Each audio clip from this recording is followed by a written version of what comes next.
Hello everyone, today our topic is virtual memory. आज की video में हम वर्चुअल मेमोरी और उसके कॉन्सेप्ट के बारे में पढ़ेंगे। फर्स्ट है introduction. The virtual memory is a memory management technique which works on the concept of breaking program into number of small pieces and also perform the swapping operation. It means virtual memory एक memory management technique है जिसके अंदर हम programme को छोटे छोटे small pieces में divide करते हैं, ब्रेक करते हैं और इसके साथ ही यह स्वैपिंग ऑपरेशन को भी परफॉर्म करता है। The concept of virtual memory helps us in executing application program whose complete size, having data storage and stack is larger than physical memory. It means जो वर्चुअल मेमोरी का concept है वो specially इसीलिए design किया गया है कि ये क्या करता है कि मान लिया जाए कोई प्रोग्राम जिसका कंप्लीट साइज़ फिज़िकल मेमोरी के साइज़ से बड़ा हो तो भी ये क्या करेगा कि उस प्रोग्राम को एग्जीक्यूट करेगा। उसका प्रोग्राम साइज़, उसके डेटा स्ट्रक्चर, स्टैक, अगर ये तीनों भी फिज़िकल मेमोरी से बड़े हों तो वर्चुअल मेमोरी के कॉन्सेप्ट का यूज़ करके हम प्रोग्राम को एग्जीक्यूट कर सकते हैं। In this technique, only those portion of program is kept in the memory which is necessary to execute program and the remaining portion of program is kept on the disk. It means इस technique में programme के उसी portion को main memory में load किया जाता है जिसे एग्जीक्यूट किया जाना है, जिसकी नीड है। रिमेनिंग प्रोग्राम के पीसेस को हम डिस्क में ही रहने देते हैं। तो इसी कारण से क्या होता है कि ये वर्चुअल मेमोरी जो है वो हमें फिज़िकल मेमोरी से ज़्यादा स्पेस प्रोवाइड करती है, क्योंकि मान लिया जाए हमारे पास जो है 1 GB का एक प्रोग्राम है और हमारे पास मेन मेमोरी जो है वो 1 GB की नहीं है, 1 GB से छोटी की है। तो क्या होगा कि वर्चुअल मेमोरी क्या करेगी, 1 GB के प्रोग्राम को छोटे छोटे स्मॉल पीसेस में डिवाइड करेगी।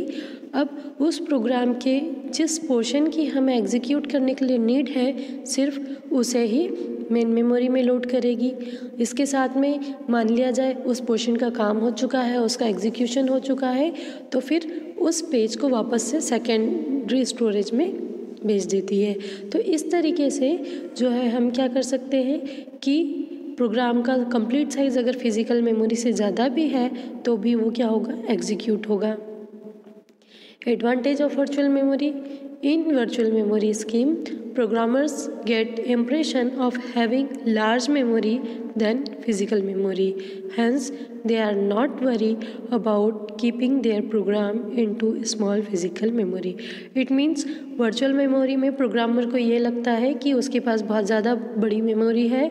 इट मीन्स उसे मेमोरी स्पेस की कोई भी टेंशन नहीं होती है, क्योंकि वर्चुअल मेमोरी क्या कर रहा है, प्रोग्रामर को जो है लार्ज मेमोरी होने का आभास कराता है, उसे फील कराता है कि उसके पास लार्ज मेमोरी है और वो बड़े से बड़े प्रोग्राम को एग्जीक्यूट करा सकता है। ये हमारा एडवांटेज है वर्चुअल मेमोरी का। अब इसे हम एग्जांपल में देखें कि वर्चुअल मेमोरी में हमारे पास प्रोग्राम है राइट साइड में ये वाला।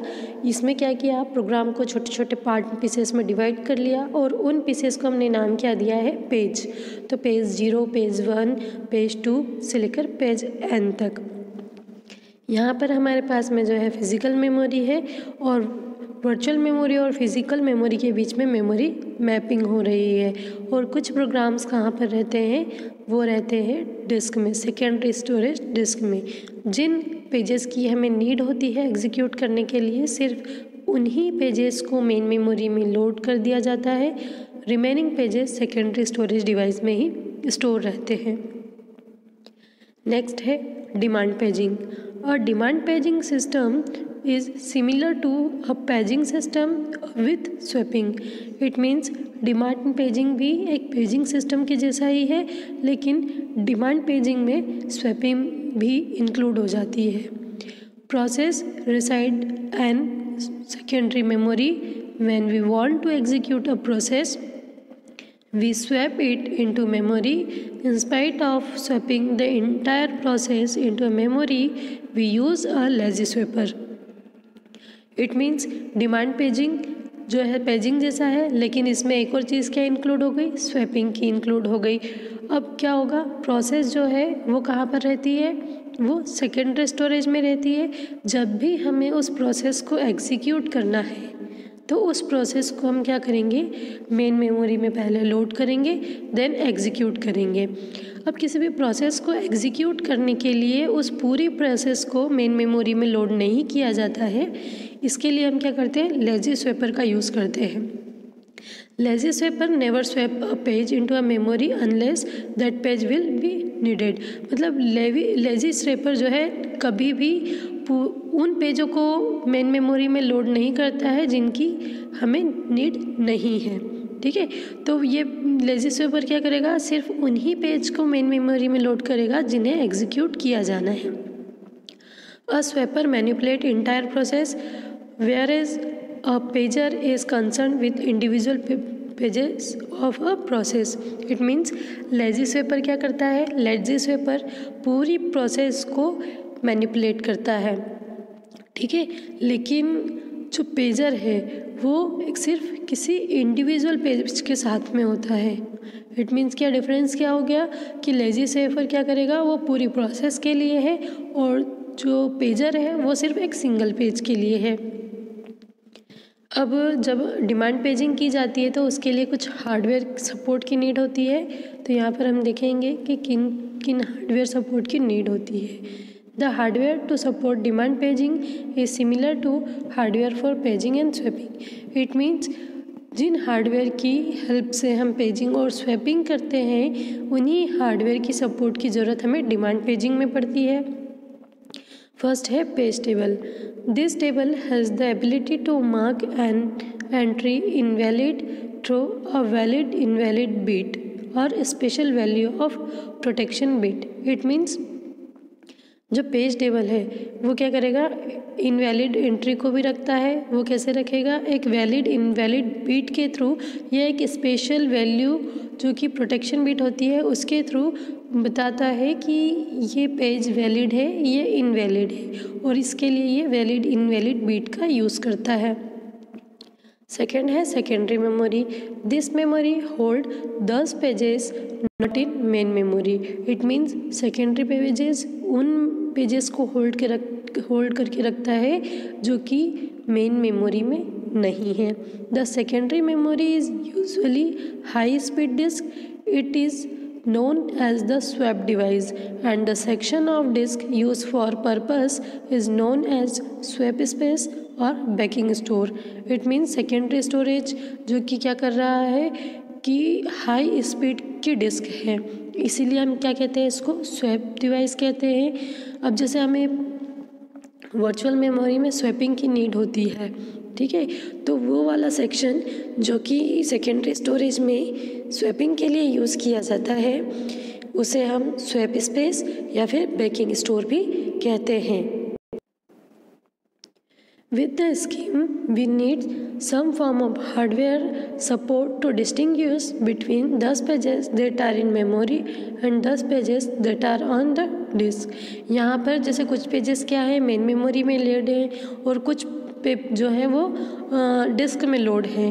तो अब हमें किस तरीके से हम पता लगाए कि कौन से पेज मेन मेमोरी में लोड है और कौन से पेज डिस्क में लोड है, इसके लिए हमें एक हार्डवेयर सपोर्ट की नीड होती है। The valid invalid bit scheme describe availability of pages in the main memory और डिस्क। इट मीन्स यहाँ पर जो हम हार्डवेयर की बात करें वो क्या है, वैलिड इनवैलिड बिट स्कीम है, जो कि ये बताता है कि कौन से पेज मेन मेमोरी में है और कौन से पेज डिस्क में है।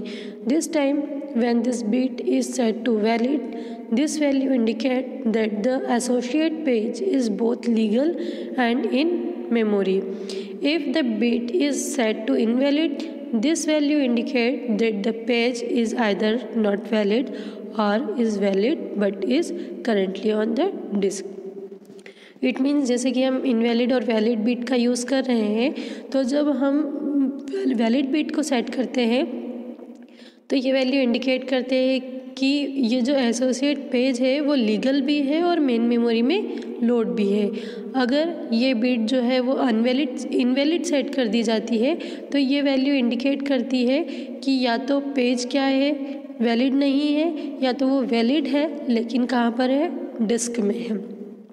ठीक है, तो इस स्कीम के थ्रू हम क्या कर रहे हैं, पता लगा रहे हैं कि पेज मेमोरी में है या डिस्क में है।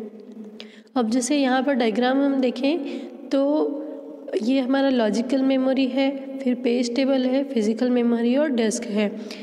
तो अब मैपिंग होती है फिज़िकल मेमोरी और लॉजिकल मेमोरी के बीच में किसके थ्रू, पेज टेबल के थ्रू। ये क्या है, हार्डवेयर है, जो कि हमने पढ़ा कि डिमांड पेजिंग में इसकी नीड होती है। अब लॉजिकल मेमोरी में हम देखें कि ये पेज नंबर हैं 0 1 2 3 4 5 6 7, ठीक है। अब और यहाँ पर फिज़िकल मेमोरी में ये क्या है, 1 2 0 1 2 3 4 5 6 7 8 9 10, ये फ्रेम नंबर है। तो अब लॉजिकल मेमोरी से जो है किस पेज को फिज़िकल मेमोरी में रखा गया है तो उसकी एंट्री कौन रखता है, ये हमारा पेज टेबल रखता है। जैसे कि हम यहाँ पर देखें कि ये क्या लिखा है, 0 है सबसे ऊपर, तो 0 क्या है, पेज नंबर है, तो 0 यहाँ पर पेज नंबर, ये रहा 0 पेज नंबर, जिस पे पेज कौन सा है, A, और इसे रखा कहाँ पे गया है, फ्रेम नंबर 4 में। और ये क्या है, it means physical memory main memory में अवेलेबल है, इसलिए ये वैलिड क्या होगी, बिट वैलिड हो गई। तो देखिए ये 0 है, 0 क्या है यहाँ पर, 4 नंबर 4 में है, तो यहाँ से देखिए 1 2 3 और 4, तो यहाँ 4 में जो है ये A क्या है, अवेलेबल है। इसी तरीके से पेज नंबर सेकंड क्या है हमारे पास में, C, ठीक है। अब C यहाँ पे कहाँ है, फ्रेम नंबर 6 में है, तो अब यहाँ पे हम सर्च करें फ्रेम नंबर 6 कहाँ है, तो ये देखिए फ्रेम नंबर 6 में ये पेज C अवेलेबल है, इट मीन्स ये भी वैलिड है।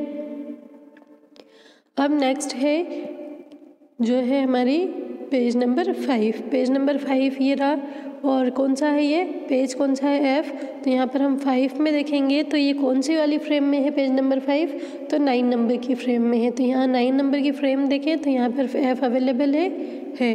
तो जो पेजेस फिज़िकल में, ठीक है, उन पेजेस को छोड़कर बाकी सब पेज कहाँ पर है, वो डिस्क स्टोरेज में है।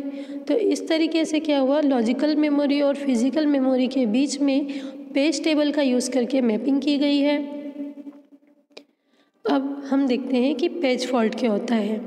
In the demand paging scheme, when a user requests a page which is currently not available in main memory, then page fault is occur, and in this condition we require a swapping process through which desired page is brought into the main memory from the secondary storage. It means अब demand paging में user ने किसी page की request की जिसकी उसे need है execute करने के लिए, लेकिन वो पेज अगर मेन मेमोरी में नहीं है तो इस कंडीशन को क्या हो जाता है कि पेज फॉल्ट ऑकर हो जाता है। अब पेज फॉल्ट ऑकर हो गया क्यों, क्योंकि यूज़र को जो पेज चाहिए वो मेन मेमोरी में नहीं है। तो इस कंडीशन में क्या करेंगे, हम प्रोसेस की स्वैपिंग करेंगे। इट मीन्स जो पेज की नीड मेन मेमोरी में नहीं है उसे हम क्या करेंगे, सेकेंडरी स्टोरेज में भेज देंगे, और जिस पेज की यूज़र ने रिक्वेस्ट की है उसे सेकेंडरी स्टोरेज से लाकर मेन मेमोरी में लोड कर लेंगे, ठीक है। तो जब सेकेंडरी स्टोरेज से किसी भी प्रोसेस को मेन मेमोरी में लोड किया जाता है तो ये स्वैप इन की प्रोसेस कहलाती है, और जब मेन मेमोरी से किसी भी प्रोसेस को सेकेंडरी स्टोरेज में ट्रांसफ़र किया जाता है तो ये स्वैप आउट कहलाता है। Access to a page mark invalid cause a page fault, जैसे कि किसी भी यूज़र ने क्या किया, जब उस पेज की रिक्वेस्ट करी और वो मेन मेमोरी में नहीं है तो वो उस पेज को क्या बोलेगा, इनवैलिड इंडिकेट कर देगा। This trap is the result of operating system failure to bring the desired page into memory। और ये चीज़ कहाँ से होती है, मतलब पेज फॉल्ट कहाँ से होकर होता है, वो ऑपरेटिंग सिस्टम के फेलियर होने के कारण होता है कि जो भी हमें डिज़ायर पेज है वो मेन मेमोरी में अवेलेबल नहीं है। ये वर्चुअल मेमोरी के कुछ कॉन्सेप्ट थे। आई होप आपको आज का वीडियो यूज़फुल लगा होगा। Thank you very much.